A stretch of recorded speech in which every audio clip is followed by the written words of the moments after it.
Hi, this is Carrie Brownstein. This is DJ Premier. This is Darren Aronofsky. You got the RZA right here. Rose McGowan. Radiohead. Aisha Tyler. Tribe Called Quest. Fred Armisen. Prince Paul. Javier Munoz. Seth Meyers. Frankie Cosmos. Flying Lotus. Hi, we're Chaim, and you're listening to the Talkhouse Podcast.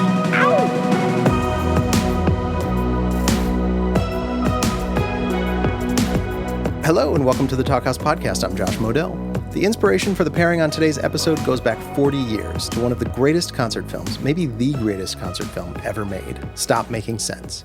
We've got Jerry Harrison and Carlos Arévalo.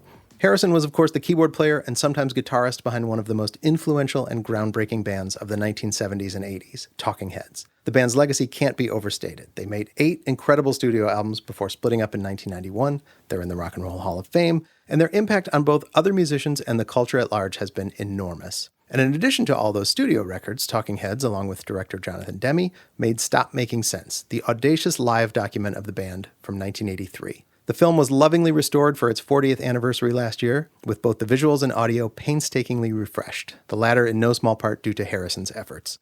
Celebrating this reissue has been the closest thing to a Talking Heads reunion that the world has ever seen or likely will see. They've gotten on stage together to talk about it, but the likelihood of them playing together seems pretty slim. But during the band's tenure, and even more so afterward, Harrison made a career for himself as a producer for other bands, manning the boards for some incredibly successful records, some of which you'll hear about in today's chat. From Live to No Doubt and beyond, he's had a hand in some really big ones. Now, along with the Stop Making Sense re-release came a star-studded tribute album called Everyone's Getting Involved, a tribute to Talking Heads' Stop Making Sense. And that's where today's other guest comes in.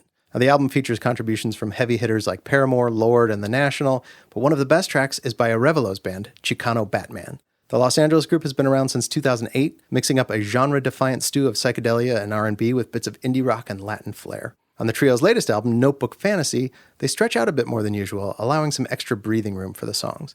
That's not necessarily the case for their contribution to the Talking Heads tribute album, though. They do a pretty faithful rendition of the frenetic Crosseyed and Painless, recreating its indelible groove and then adding their own flavor.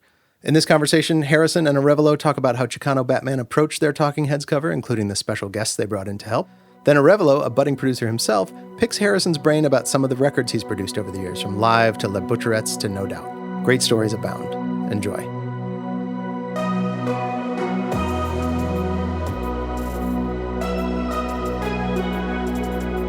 How you doing, Jerry? I'm Carlos Arévalo from Chicano Batman. It's a pleasure to meet you. It's a pleasure to meet you. Whereabout are you? I'm at the infamous Sunset Marquee. Oh, where okay. We have a screening of Stop Making Sense at the Pantages Theater, where we filmed the film in 1983, which I think is going to be really cool. Amazing. Having a screening there. And Chris and Tina and David are here as well. So it should be a very special night. That's amazing. And I'm talking as whenever we came to the West Coast, we would stay here. And it was always like, oh my God, a spacious room. I'd come out with a suitcase filled with dirty laundry because there was a laundromat in the basement, which was much better than the used washing machine I had in my loft. And so I was like, I'll just get there the night before and I go down to Hugo's and get some, which is like down the hill next to Barney's Beanery, and then do my laundry. Those little necessities are important. Clean laundry, yeah. For sure. I was invited to the screening that you're speaking of. I no longer live in Los Angeles. My band is from Los Angeles, but I moved to the East Coast about 4 years ago. So hence, I won't be able to make it to the screening, but I think maybe a couple of my band members might be attending. They were invited as well. Oh, great. Well, you could come up to the North. There's a screening in New York City, which will be a little closer to you in about 10 days. Oh, that'd be incredible. Yeah, maybe I can make it to that one. Jerry, have you heard the cover we did of Crosseyed and Painless? Oh, of course. Yeah. I listened to everybody's. Awesome. And I think you did a great job of, really sort of studying the song and, being pretty faithful to the parts and the vibe. It was kind of a double-edged sword doing that when you do a cover, because we've done covers where we completely flip it. And I know that there's some on that record, on the tribute record, where they flipped it and made it their own and made it a different, vibe, which is amazing as well. But for this one, I don't know, it just felt right to just kind of be faithful and, have more fun with some of the instrumentation. Obviously, we leaned heavily on Money Mark to do a lot of the sounds that I guess I'm assuming Adrian did on the record and live. Yeah, he did a few things on that. I mean, most of it, as you know, we did this in layers. And I think that there's a guitar part that I play that's like dun da da da da da da da da da da da da da. That goes the whole part. Mm-hmm. And then all the keyboard parts that I played, the clav parts and stuff like that, all sort of are extensions of that, but like maybe playing like ticka ticka ticka da da da, but it's still that sort of triplet feel that sort of imbibes the song. Yeah, it was hard to hear everything that was happening on that song when I had to break it down. And for people that are listening at home, we were not given sheet music or anything. It was just, here's the recording and use your ear. And it was a really fun challenge. And every day that I listened, I'd hear a new layer like that you're speaking of. And we listened to the studio version, the Live in Rome version, and then the Stop Making Sense version, and tried to just kind of marry the parts, where we saw fit for our purposes. Yeah, I thought it was great. I mean, the percussion's a little bit louder, and so it makes it a little more driving. So Money Mark was the producer. Did Mikey play drums on this? He did play the drums. Yes, he flew in right in to come do it. Nice. Well, I know Money for a long time. In fact, I was just reconnected to him through Count, and because we'd both lost each other's phone numbers. So that's awesome. Yeah. How do you know Mark? I don't know. It's just we started running into each other. Maybe at Coachella to start with, or something. He's sort of around. 20 years ago, he was like, he was building his career as a producer, so he would be sort of out and around, and we would run into each other. That's awesome. Yeah, Money Mark. I met him. My band was asked to open for the Claypool-Lennon Delirium, which is, for those that don't know at home, Les Claypool and Sean Lennon's psychedelic group. And Money Mark was their first touring keyboardist. And I remember we were in Athens, Georgia. We just loaded in, started setting up our equipment. And, when you're an opening band, doesn't necessarily mean the headlining band's going to acknowledge you, or come say hello. But Money Mark was extremely friendly. And I remember just like loading my guitar amp on stage, and he came up. He's like, "Hey, hi, I'm Money Mark from the Beastie Boys." And of course, I knew, who he was, and it was just friendship from there on. I've been doing this tour with Adrian Belew based on the Rome concert of 1980, and we did a number of shows with Sean and Les. Although I think it's a different thing. It was where they were doing also Harry Waters, Roger Waters' son, was part of it. They played the album Animals. So it was sort of like, two shows with like a significant portion of it, like sort of, doing a version of well-known albums, Remain in Light and Animals. And we had a lot of fun together. That's awesome. I know a lot of people know you from obviously Talking Heads and the incredible catalog you guys have. I just started dipping my feet into production, and I actually have my first major production credit is actually being released this Friday. It's by this artist, Angelica Garcia, who's putting out a record that's coming out on Partisan Records in New York City. And yeah, your production credits, your CV is vast. And I was wondering if we can talk a little bit about that. Sure, be happy to. So one record that stood out to me that I wasn't aware of that you produced was the live album, their breakthrough record with Lightning Crashes. Right. Yeah, that's a sort of interesting story. So Gary Kurfürst, who managed Talking Heads, I remember like in the early days saying that I wanted to build an empire. And he goes like, no, I did that before. And then things certain things didn't keep it under control, and you'd bought all of this equipment, or you bought all of these things, or all these people were working for you, and you end up like suddenly making payroll and suddenly you don't have any money. I want to keep it really clean. And then when he started that record company and he was having really fun with it, he goes like, Jerry, you told me to do this 20 years ago, and you were right. So Phil Schuster, who was working for him, I think discovered the band Public Affection, which was what Live was called before they were Live. And Gary called me and said, like, I want you to go to the 930 Club and see this band. If you want to produce them, I'll sign them. So I went down, took them out to dinner and watched them, and I thought they were great. And after the show, we get together, and I go, well, what are you doing now? And they go, we're driving back to York. And I said, well, I'll go with you. And they went, what? And, is there a hotel there I could get? Yeah, there's a hotel you can get. So I might have been like riding on top of the equipment in the van. And we go back and I go, let's go do a rehearsal or so, someplace, let me listen to you when you're. And I said, I said, Gary kind of told me that he wants to sign this if I like it. And I do like it. And they said, well, we have other offers. I said, well, okay. But here's this is a concrete one. What I'd like to do is let's do this and let's start in 3 weeks. And I want you to come to Milwaukee because it's going to be a small budget. And I have this studio that is really, really reasonable. I think the budget was $30,000 to do the album and the EP.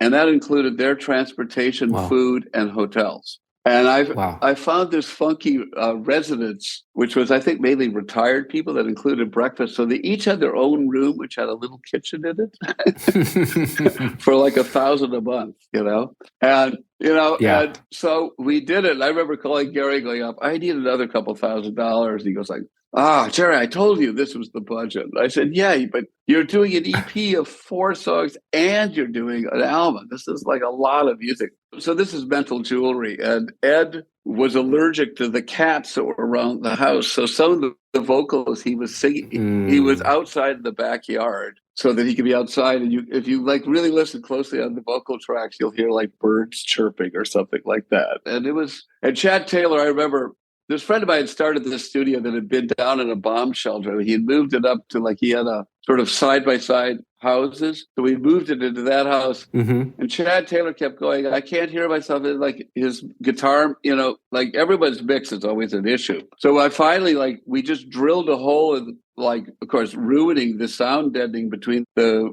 recording room and the control room. And I just ran a multi-channel thing in there with a little mixer. And I said, you do it. And of course, then he couldn't complain. That was what, Pain Lies on the Riverside and Operation Spirit and, just a lot of wonderful songs. And, they had enough success with that then there was it was a little more professional by the time we got to Throwing Copper. Yeah. When you guys were tracking songs like I Alone or Lightning Crashes, you as a producer, do you know this is going to be a hit? I know you can't tell what's going to be a hit, obviously, but sometimes you have this gut feeling this song is special. Yeah, I felt it was really very much feeling like there was just something special going on.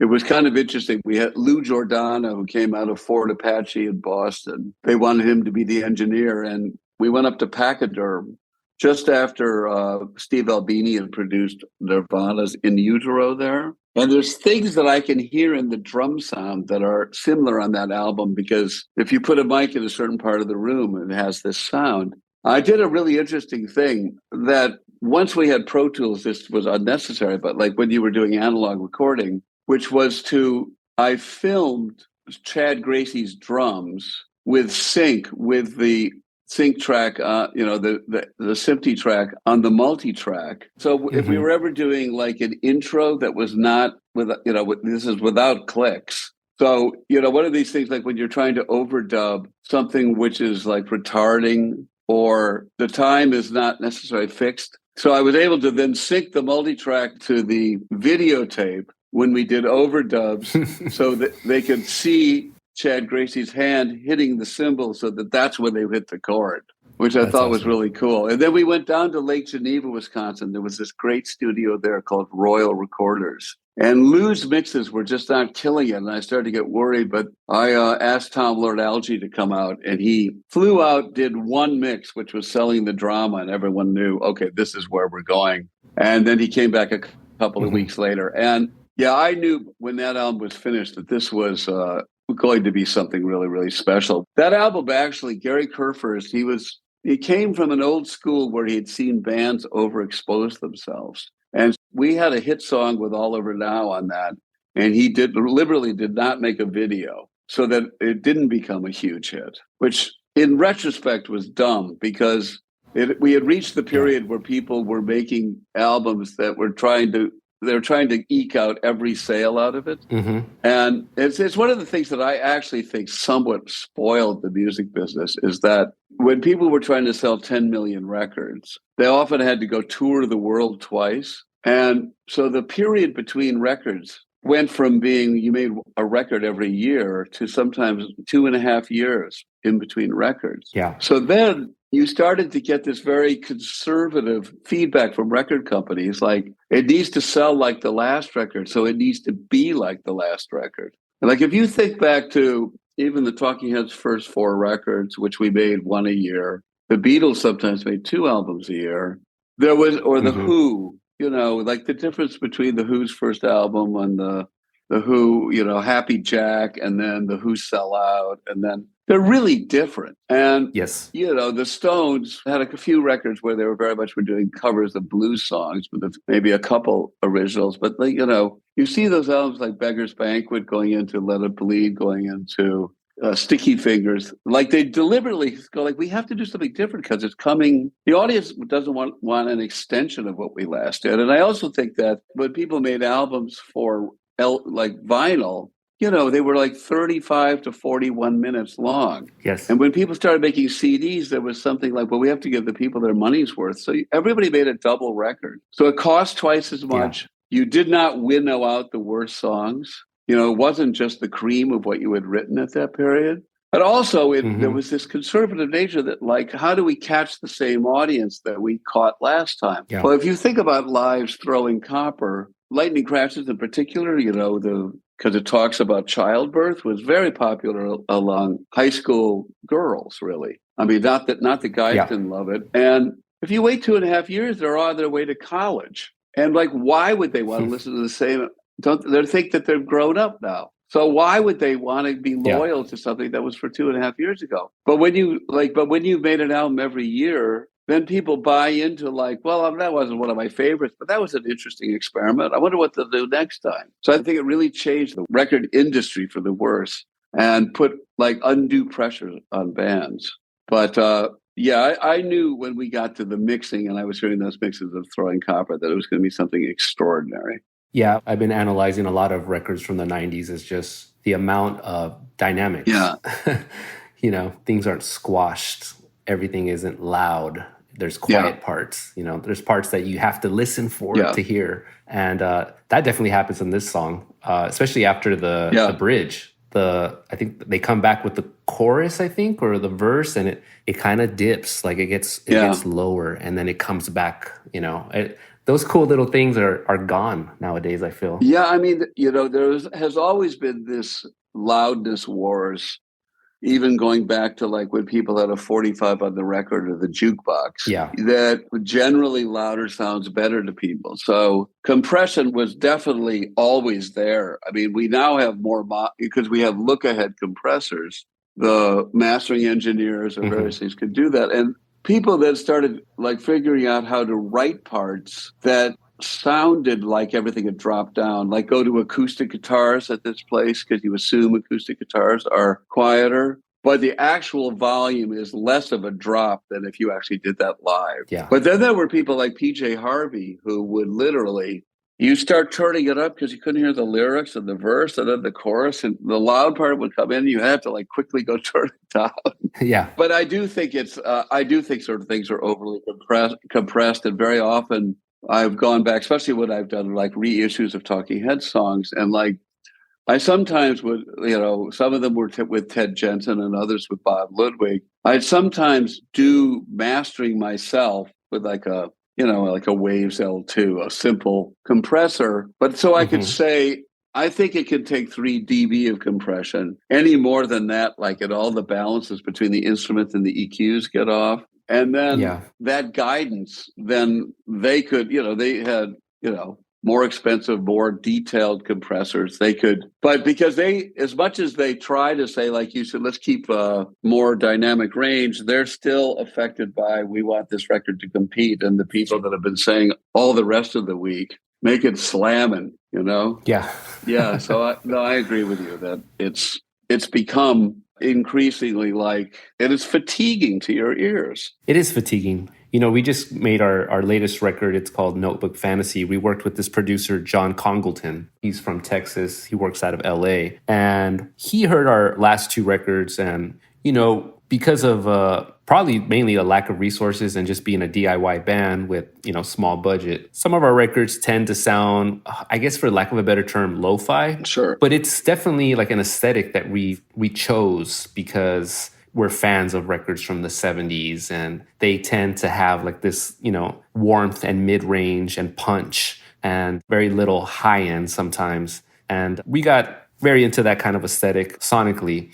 And Congleton just, assessed our catalog, was like, look, you guys got great songs. He's like, but I don't want the production to like overshadow this music. Like, let's be contrarian on this recording and have more dynamics. Let's use less compression, less distortion, and, see what you sound like. Yeah. And that was a really fun place to be as as musicians and songwriters. It really makes you step up the songwriting, not trying to use the studio as part of the writing, which is also like another valid way to make music, of course, obviously, that trend. The end of the 80s and the 90s were also a time where alternative rock had the ability to sell lots of records. It sort of has waned since then. And now it's sort of pure pop or pure hip hop or, it's like these other genres. And I have this thing that I feel that a lot of modern music is akin to action movies, where it's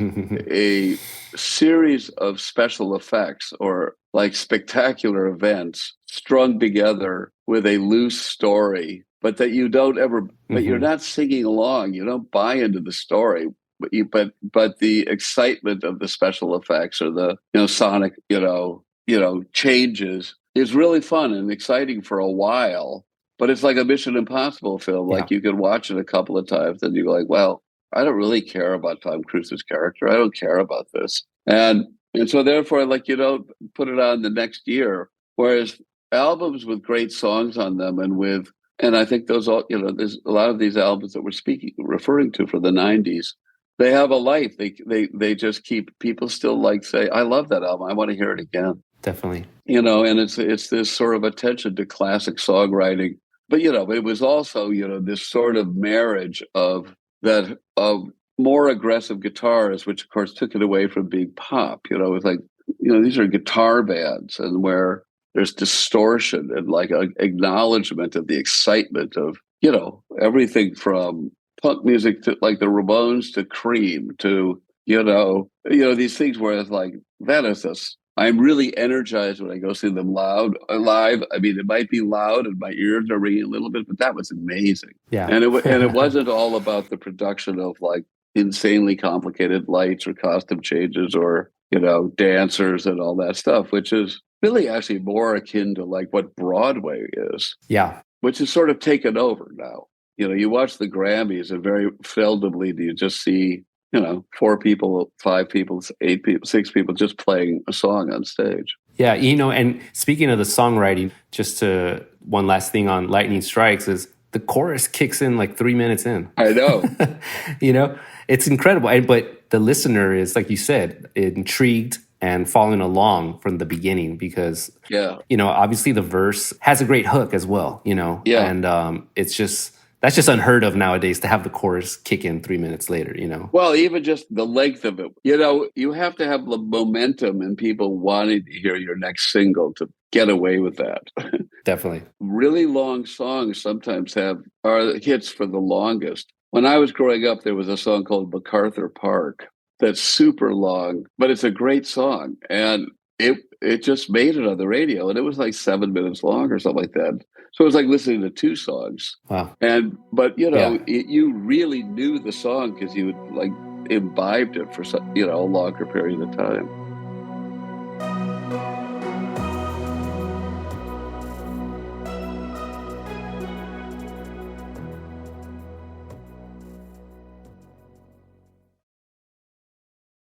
I had another question for you. I hope you don't mind me asking you all this stuff. Not at all. So on the No Doubt record that you were a part of, Return to Saturn, majority of that was produced by Glenn Ballard, I remember. How did you come in to get on that one track? I think it's called... New. New. Yeah, I love that track. I remember when it came out. That was a standout track to me on that record.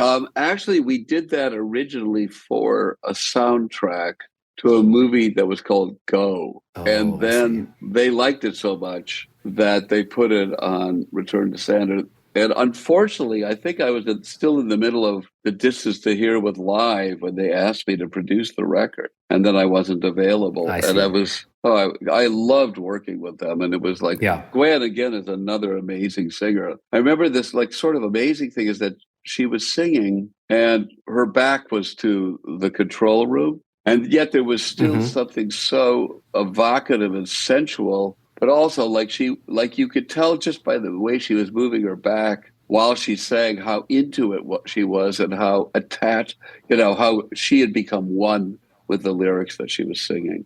And I mean, it's quite a compliment. It's also on their greatest hits album. So it was actually on 3 albums. And if you're interested in the details, if you go back to the soundtrack, it was mixed by Tom Lord-Alge. Okay. They were fans of Jack Joseph Puig, who I quite like as well. And he had mixed it, but I didn't think it was quite hard enough or something like that. So we got another mix from Tom Lord-Alge. But Tom makes the vocals more front and center. And I think that Tony didn't feel his bass was coming through enough. So they went back to Jack. And so I think the ones that are on Return to Saturn and the Greatest Hits album are Jack's mix. But just for someone who likes the song, go search it out from the Go soundtrack and then compare. I see. I will do that. How are they in the studio? Are they like very much like a band, or is it kind of like there's a kind of de facto leader that maybe the public isn't aware of, or for example, on the Beatles documentary that came out a few years ago by Peter Jackson, it's very clearly to me that Paul was the leader, whereas beforehand I thought it was him and John Lennon. Tony and Gwen had been a couple. And in fact, that song is really about them not being a couple and Gavin being who was new. So Tony had lots of opinions. Tom is very involved in the songwriting. So he has and also playing a melodic instrument. He's very, very much a part of it. They really, really worked as a band, though. I mean, they had complete respect for Adrian's views. But I would say that Tony you had to be there to understand how influential he was. Amazing. Well, that's great. Also, you worked with the Butcherettes. You produced their record, By Mental. How did that come about? How did you guys link up? Well, it was actually my management set that up. And it was really so much fun. And Terry is such a talent. Absolutely. And Alejandra is a fabulous drummer. And they usually were a trio, but so Rico very often switches between guitar and bass, and they play as a trio.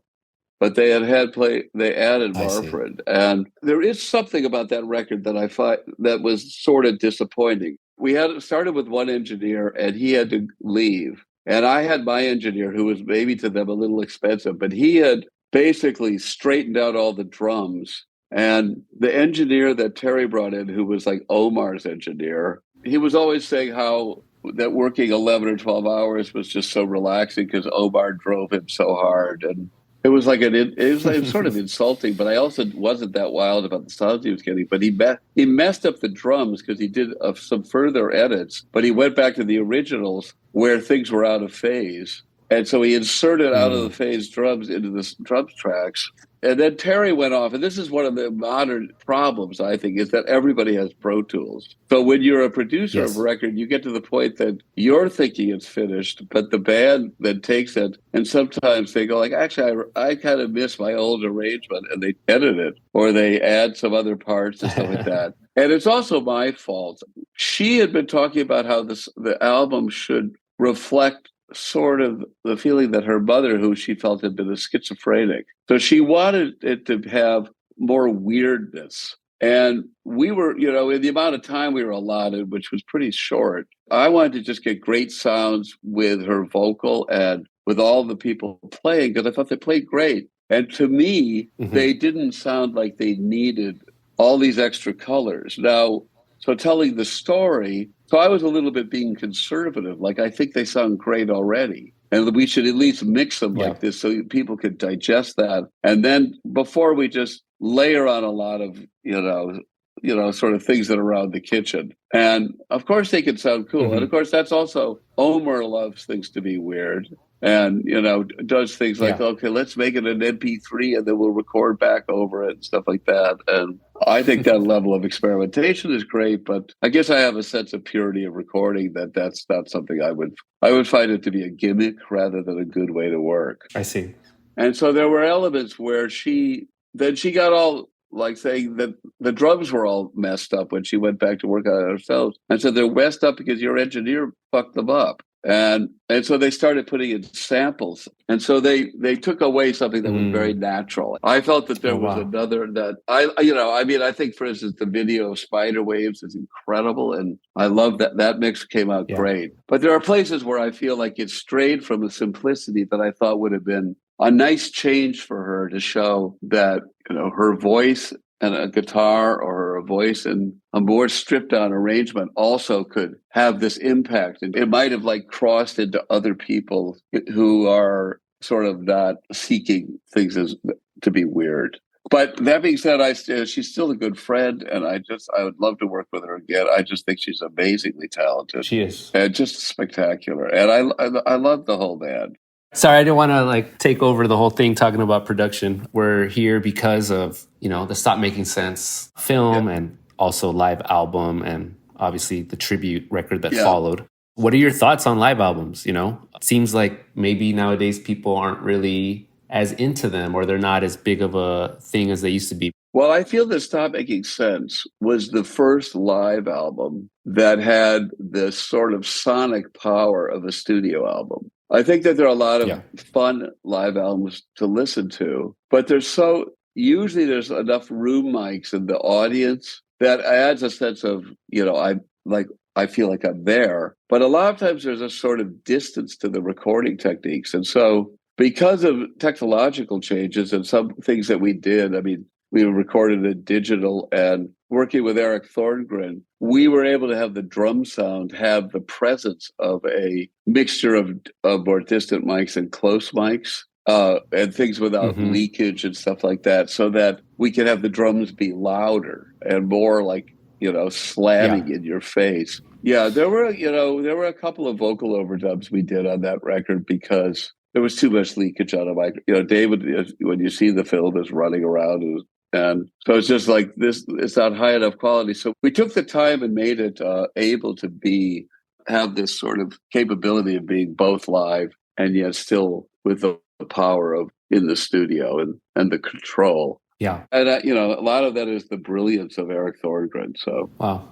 When we mixed the record, it was really Eric Thorngren and me. David was off in Texas beginning to think about true stories. And Chris and Tina, I don't think we ever saw Tina when we were mixing it, but Chris would come in now and then. And he was always very useful because Chris would come in and go this was sounding better like a day ago. And you had worked on all this stuff and you go it was so deflating. You'd go, I think he's right, but it was a really important thing. And we had actually had an engineer named Chris Kimsey, who had done a lot of the Stones Lives albums, mixed the album while we were on tour doing something. Yeah. And we came back and we said, it's just not good enough, and threw it out and started over. Wow. And he was very disappointed because he really loved it. But again, it didn't have this sort of in-your-face presence.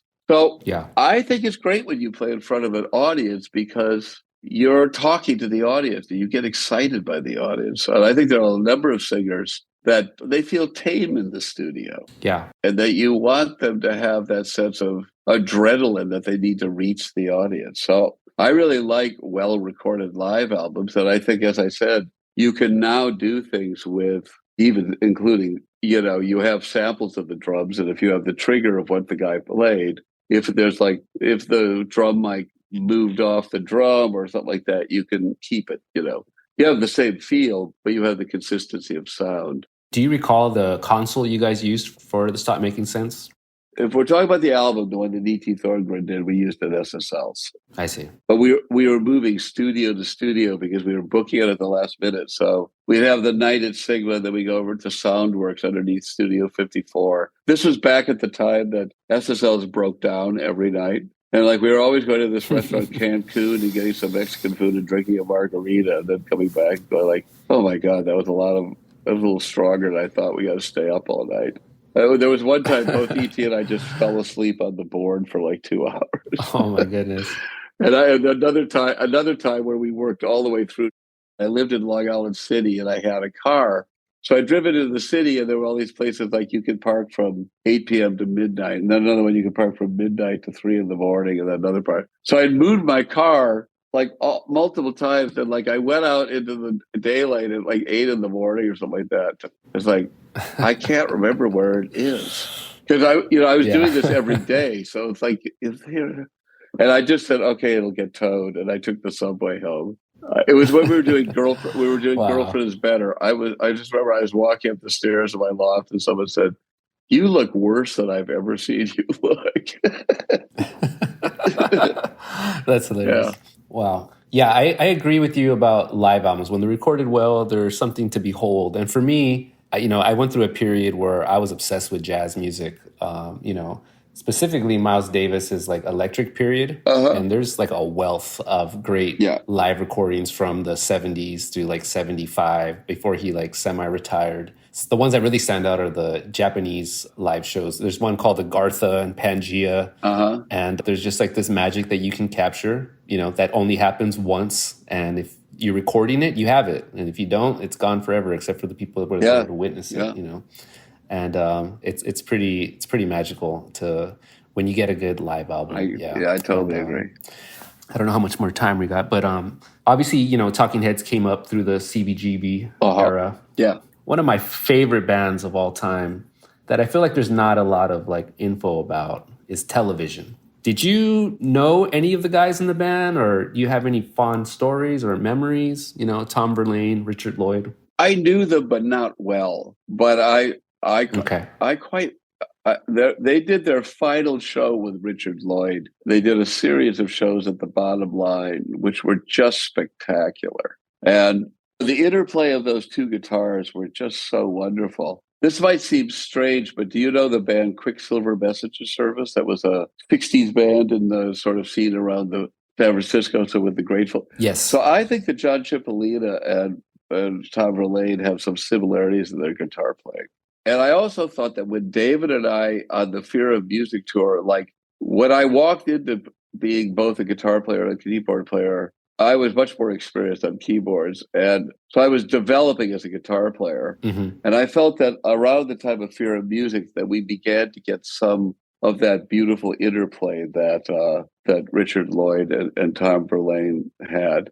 Jimmy Rip was a more accomplished guitar player, but I don't think that the blend was as good. Yeah, it was different. Yeah. And it's funny that you say that about you and David having that interplay, because I definitely hear that, and it's reminiscent. I'm not saying you guys sound like them, but it gave me the feeling of like, oh wow, this is cool. I haven't heard guitars interplay like this since Television, or maybe even to some extent like Rolling Stones. The way Keith and Mick interplayed it. It's like a lost art, I feel like. And it's definitely something that's always inspired me as a guitar player. Where our singer used to play guitar a lot on the earlier records, and that was something that I was always inspired by. Where stuff by Talking Heads, Television, etc. Yeah. Well, it's like there's a lot of times where someone's playing chords or strumming, and then someone's playing licks, which is a kind of really traditional way. But Television was able to do this thing where it's not like there weren't chords being played, but there were like the parts were really intertwined and contrapuntal, and they were fantastic. Yeah, I've read articles where they describe it as like the interplay between a left and right hand.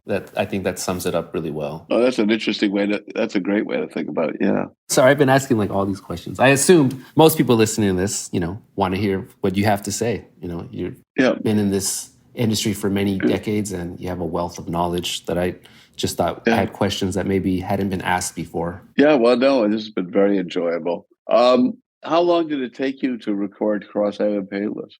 So we got the call that there was the possibility to be a part of the tribute album. And when our management broached A24 that we had interest, I think they had to go to you guys and just get someone to sign off. And they told us we had like a week.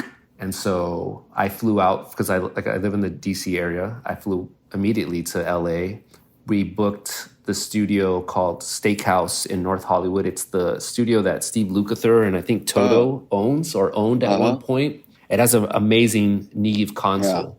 Huge. It's beautiful. We had worked there on our latest record, Notebook Fantasy, and we wanted to return there. And me and the bassist Eduardo assembled a group we called Money Mark. And because, you know, I feel like he's in ways kind of the successor somewhat of like someone like Bernie Worrell, or just inspired by him, you know? And I thought it'd be a great compliment to the song. And we invited him, and thankfully his schedule allowed for it. And then, we called Mikey, who tours with you guys. We figured, you know, who better? He knows the song in and out.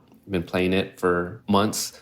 And thankfully everybody was available. And we just went in and started playing the basic track. You know, we looped it, you know, jammed it out for probably 10 minutes and then found like the loop that we wanted to use, the feel, where the feel was great, the pocket felt nice. And then Money Mark did all his keys parts like there as an overdub. Not all of them, but like the really fancy stuff.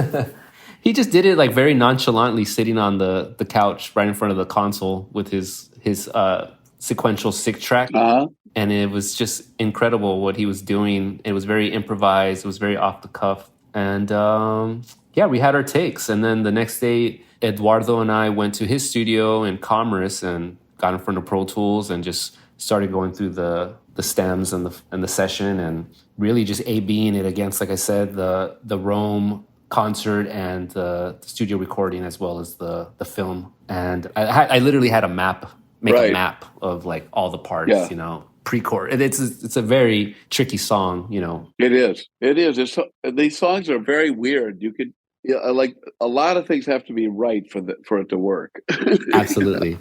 And we had some guitar parts that I had laid down live because Chicano Batman likes to record live and capture the energy as a band, usually, as much as possible. And, you know, little overdubs will be done later, and as well as vocals. But we try to get the essence down on tape or Pro Tools all together in the room. But we did that for this. And, you know, as I listened more and more to the recordings, I was like, you know, I think we got to strip back some parts or add these parts that'll just lift and just make it feel like how can I say this? I felt like something that I feared was we would do, you know, the overdubs and all these cool melodies that you guys have, but fail to accomplish what you guys did, which was like make it feel like it's going somewhere, you know, as opposed to a 5-minute loop, you know. And that was a good challenge and something we were very cognizant of, and just trying to pick the parts so that it felt like the song was growing and progressing all the way to the climax. And so anyways, to answer your question, it took about 3 days of, you know, recording the instruments and editing. And then our singer came on the 4th day and recorded the vocals. And it was off to be mixed by an engineer named Kenny Takahashi, who works with Danger Mouse. We only had, like I said, a week. So we definitely didn't want to miss the opportunity. And we were excited when we got it turned in on time. Great. Yeah. Thank you, Jerry, for your time. I appreciate you and all the music that you've been a part of that have, you know, touched my life. And thank you. You bet. And I love the version, and I look forward to seeing you and meeting you. So yes. Until then, thanks. Until then. Thanks for listening to the Talkhouse Podcast, and thanks to Jerry Harrison and Carlos Arévalo for chatting. If you liked what you heard, please follow Talkhouse on your favorite podcasting platform and check out all the great stuff at talkhouse.com. This episode was produced by Myron Kaplan, and the Talkhouse theme is composed and performed by The Range. See you next time.